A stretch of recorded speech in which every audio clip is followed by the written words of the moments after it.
मित्रों, ओम शांति। मैं प्रज्ञा और आज हम आए हैं आपके अपने कार्यक्रम ज्ञान गंगा में। तो आज हम बात करेंगे बहुत महत्वपूर्ण विषय पुरुषार्थ के बारे में। हर व्यक्ति को अपने जीवन में कुछ ना कुछ पाने के लिए पुरुषार्थ करना पड़ता है, चाहे वो किसी भी फील्ड में हो। तो हम आज जानेंगे कि आध्यात्मिक पुरुषार्थ कैसे करें और पुरुषार्थ करने में जो भी समस्या आती है हमारे डे टू डे लाइफ में, उसका समाधान और उसके फ़ायदे हम जानेंगे आज दीदी जी के साथ। तो आइए इसी विषय में हम रूबरू होते हैं दीदी जी के साथ। दीदी जी, आपका इस प्रोग्राम में बहुत बहुत स्वागत है। तो दीदी जी, जब हम पुरुषार्थ करते हैं तो हमारे लाइफ में हमारे घर में बहुत लोगों को प्रॉब्लम होती है। उन्हें हमारी धारणाएं पसंद नहीं आती हैं। वो चाहते हैं कि हम जैसे पहले थे हम वैसे हो जाएं। हमें क्या हो गया है, वो बहुत चिंतित हो जाते हैं। तो हम ऐसा क्या करें कि वो लोग को हम खुश रख सकें? परिवर्तन तो जीवन में आता ही है। आध्यात्मिकता एक शक्ति है। यह आध्यात्मिक शक्ति आत्मा को परमात्मा से जोड़ती है, तो प्रभु मिलन की अनुभूति होती है, आनंदमय जीवन बनता है। और परमात्मा के अंदर जितनी पवित्रता है उतनी पवित्रता की शक्ति आत्मा में भी आती है। तो हमारे मन, वाणी, कर्म, हमारे खान पान, व्यवहार, हमारा संग, सब के अंदर पवित्रता आ जाती है।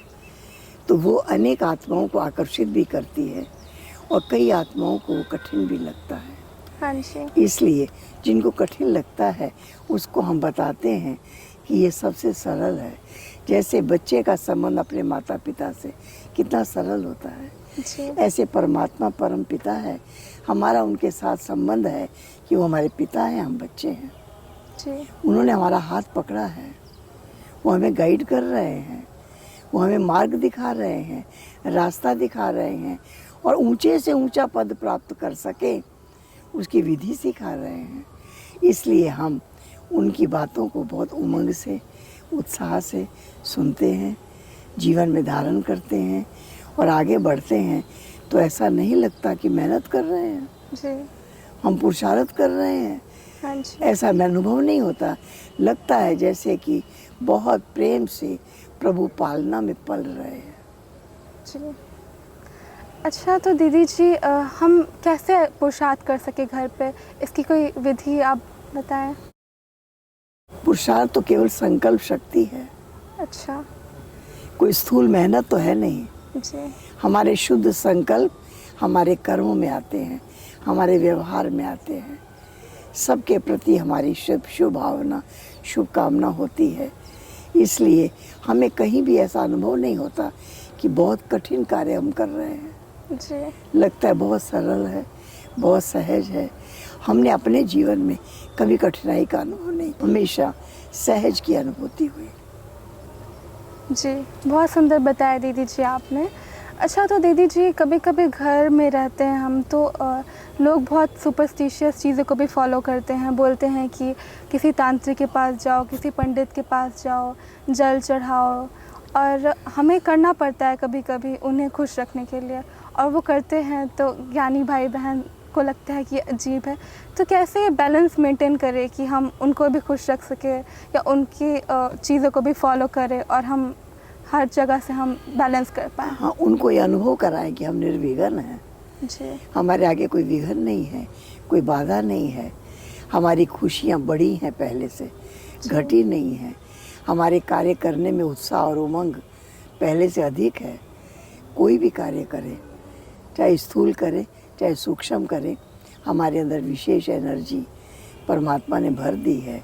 इसलिए जैसे हम फील करेंगे ऐसे हमारे आसपास रहने वाले भी उसे फील करेंगे और उन्हें भी वो कार्य, वो मार्ग सहज लगेगा।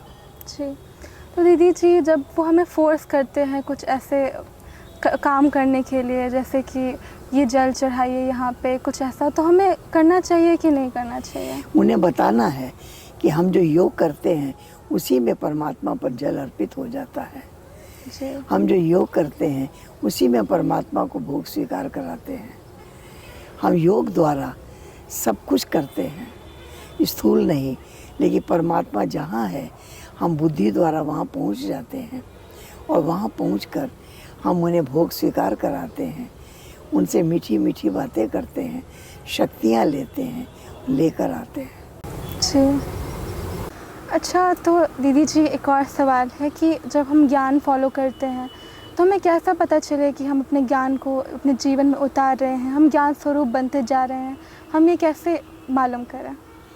हमारी दिनचर्या से हमें पता लगेगा, क्योंकि ज्ञान में हमको सबसे पहले बताया गया अमृत वेले 4 बजे उठकर बाबा की याद में बैठना, जी। उनसे मीठी मीठी बातें करना, वरदान लेना, शक्तियाँ लेना। तो जब हम अमृत वेले उठते हैं, बाबा से पावर लेते हैं, पावरफुल हो जाते हैं, फिर जल्दी स्नान करते हैं, जल्दी तैयार होते हैं, हमारी दिनचर्या बदल जाती है। जी। हम क्लास में पहुंच जाते हैं, वहाँ बैठकर बाबा के महावाक्य सुनते हैं, नोट करते हैं, रिवाइज करते हैं, उसका बार बार चिंतन करते हैं, तो हमारा दिन बदल जाता है। दिन में इधर उधर का चिंतन नहीं आता, क्योंकि जो भी चिंतन आता है मुरली में जो सुना वही चिंतन आता है, तो हम पहले से अधिक खुश, संतुष्ट, खुशनुमा दिखाई देते हैं। तो हमारा जीवन बदल जाता है, वो किसी को कहना नहीं पड़ता है, प्रैक्टिकल में वो दिखाई देता है जी। और जीवन आनंदित हो जाता है। तो दीदी जी ऐसा होता है क्या कि जो हम ज्ञान में ज़्यादा चलते हैं तो जो हमारी लौकिक ज़िंदगी में जो हम कार्य करते हैं, हम कोई भी काम है, तो वो हमारे सक्सेस कम होने लगती है, हम ज्ञान में ही ज़्यादा रमने लगते हैं, हमें इंटरेस्ट ख़त्म हो जाता है लौकिक चीज़ों से, तो मतलब सक्सेस हमारी बढ़ती है या फिर कम होते चली जाती है? नहीं, लौकिक जिम्मेवारियों को हम अच्छी तरह निभा पाते हैं, क्योंकि उसके अंदर आध्यात्मिकता शामिल हो जाती है, जी। उसके अंदर वो शक्तियाँ प्रवेश कर जाती हैं। इसलिए तो जब हम उसको शामिल करके जब लौकिकता को भी पूरा निभाते हैं तो उसमें औरों को भी आनंद आता है और हमें भी आनंद आता है। जी। अच्छा, तो दीदी जी बाबा कहते हैं कि पूरी दुनिया से अनासक्त रहो, पर दुनिया में जब सफलता मिलती है, सम्मान मिलता है, तो हमें खुशी भी मिलती है एक, और एक दुनिया के प्रति अट्रैक्शन भी होता है। तो मतलब लाइफ का अल्टीमेट गोल तो हमारा खुश रहना ही है, तो मतलब ऐसा क्यों है कि दुनिया से अनासक्त रहो? क्या दुनिया से अनासक्त रहना ज़रूरी है? दुनिया में अनासक्त का अर्थ ही है कि हम बाबा की याद में रहकर कर्म करें। जी। अगर हमारा उनमें मोह हो जाए, अगर हमारा उनके प्रति लगाव बढ़ जाए, तो बार बार उनकी ही याद आएगी। हाँ जी। इसलिए अगर हम समझते हैं कि बाबा की याद से ही हमने ये कार्य किया, बाबा की याद से हमको ये प्रेरणा मिली, ईश्वरीय पढ़ाई से हमको ये ज्ञान मिला, तो बार बार बाबा की याद आती है, तो वो हमारा योग श्रेष्ठ होता है। जी। तब हम सहज योगी, राजयोगी, कर्म योगी कहला सकते हैं, क्योंकि हमने जो कुछ पाया परमात्मा से पाया, कर्म करने की विधि भी परमात्मा से सीखी, शक्तियाँ भी उनसे मिली, और इसलिए हम हमेशा सब प्रश्नों से पार, जी। सदा आनंदमय, सब शिकायतों से परे, सदा प्रसन्नचित रहते हैं, तो हमारे अंदर अपार शक्तियाँ आ जाती। तो दीदी मतलब लौकिक में रहते हुए भी हमें ज्ञान में चलते हुए हमें बहुत खुशी मिल सकती है। मिल सकती है। जी। बहुत बहुत शुक्रिया दीदी जी, आपने हमें इतने अच्छे से सब कुछ समझाया, हमें बताया कि पुरुषार्थ कितना ज़रूरी है जीवन में। बहुत बहुत शुक्रिया दीदी जी, अपना इतना कीमती समय निकाला आपने। धन्यवाद। ओम शांति। तो दर्शकों, जैसा कि दीदी जी ने बताया, बिना पुरुषार्थ के भाग्य नहीं बनता।